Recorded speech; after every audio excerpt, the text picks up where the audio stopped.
Today I'm going to review probably the worst Sonic ripoff ever made. Oh god no, anything but that. Anything but that. Is it too late to go back to Sonic's shoe? Oh god damn it. Bubsy the Bobcat was created by Michael Berlin and was a Collade's attempt to join the furry mascot bandwagon in 1993 for the SNES and later ported to the Sega Genesis. And as we all know, the key to video game success is to copy your opponent in everything they do. But when that clone becomes widely popular, don't be surprised when others try to capitalize on your success. After all, everyone had to get on some of that mascot goodness back in the 90s.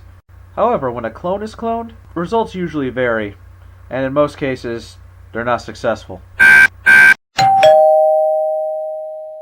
Bubsy was a failed attempt to capitalize on the success of Sonic the Hedgehog, and back in the day, it received some positive reviews. However, I have not met a single person that has said that Bubsy was a good game. Because I couldn't get the SNES version to work before making this video, I had to go with the Genesis version. And the control layout is awkward, but it's not bad, you just need to get used to it. Generally, with Genesis controls, C is jump, B is attack, and A is usually a special attack or some sort of utility. In Bubsy, however, if you hold C while running, you'll brake, and if you're standing still and hit left or right, the camera will pan in those directions. B is jump, and A does a small jump, but holding it in midair allows you to glide. The music is god-awful, even for Genesis standards. It sounds as if they were going for some type of jazzy-type music, but they failed miserably. The music in Awesome Possum is Mozart compared to this tripe. As for gameplay, it's your standard platformer. Run to the right until you get to the end. The story seems to have been written by a 5-year-old. The Earth is being invaded by armless creatures called Woolies, and they've been sent by their leaders Polly and Esther from the planet Rayon to steal all the Earth's wool and have stolen Bubsy's personal collection of yarn balls, and he's off to get his collection back. Even for a video game plot, that's pretty stupid. At the bottom of the screen, you'll notice that you're given 10 minutes and 9 lives. Now, why 9 lives? Well, surprisingly, it's not because he's a cat, but because everything will kill you. Yes, everything. Touch an enemy and you die. Touch a hazard and you die. Fall too far without gliding and you die. There are no hit points. There is an invincibility power-up, but it's rare. It kills the enemy and protects you from hazards like spikes, but it doesn't protect you from water. There's also a power-up that allows you to pass through enemies without killing them, but it's just as rare as the invincibility power-up, and I don't see a point to this power-up at all. Now you may be thinking, all you have to do is avoid the hazards, jump on the enemies' heads, and you'll be fine, like any other platformer. Well, you're wrong. For you see, there's an unseen enemy in this game, something more sinister than the woolies and hazards combined, the physics. The physics will make sure that you'll be hoping for those 1-up or 2-up shirts, as unlike Mario or Sonic, 100 yarn balls doesn't give you an extra life. I don't know what's wrong with the momentum in this game, but it works against you. And the best way to describe it is, an object in motion will stay in motion until acted upon by another force, and sadly that other force will not be you, but more than likely it'll be a hazard or an enemy. More than likely an enemy.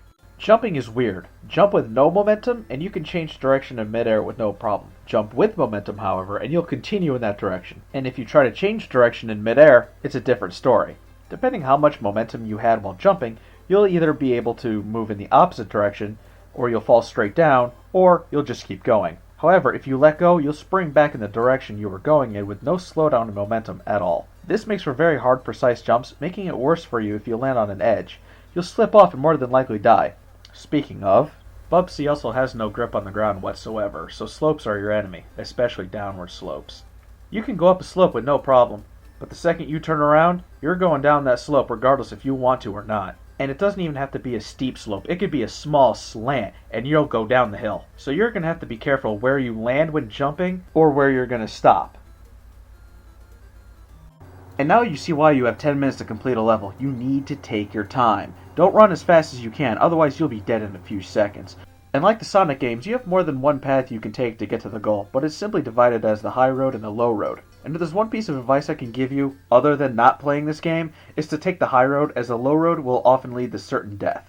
The low road is usually filled with enemies and hazards, and more than likely will come to a dead end. While you may get a 1-up at the dead end, just remember you will have to go back, so this way you can take the high road so you can reach the end of the level. And that 1-up you just got will more than likely be a waste, as you'll more than likely die by the time you get to a part where you can continue the level. This game has 16 levels to it, and for the 16-bit era, that's pretty standard. At the end of every third stage, you'll come up against the boss, and I use that term very loosely. As the boss fight consists of 2 UFOs with yarn balls for wrecking balls, all you have to do is jump on each UFO twice when the window opens, and then you'll proceed to the next level.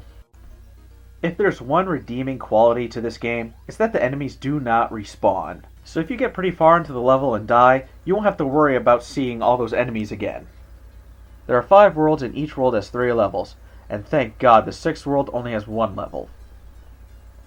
The first world is a mountainous forest-like area, and it's a good introduction to the physics and cheap-as-hell deaths that run rampant throughout this game. Pianos will fall down hills, and cars will come flying at you with no indication, and gumball machines will spit tiny, hard-to-see pellets at you.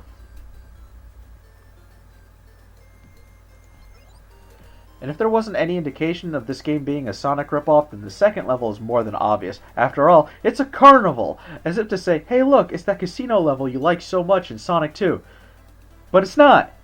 Remember what I said is sticking to the high road? Well, I really mean it in this level, as the lower section is littered with woolies who jump around and throw eggs at you from across the screen and down the screen, and hot dogs that will kill you.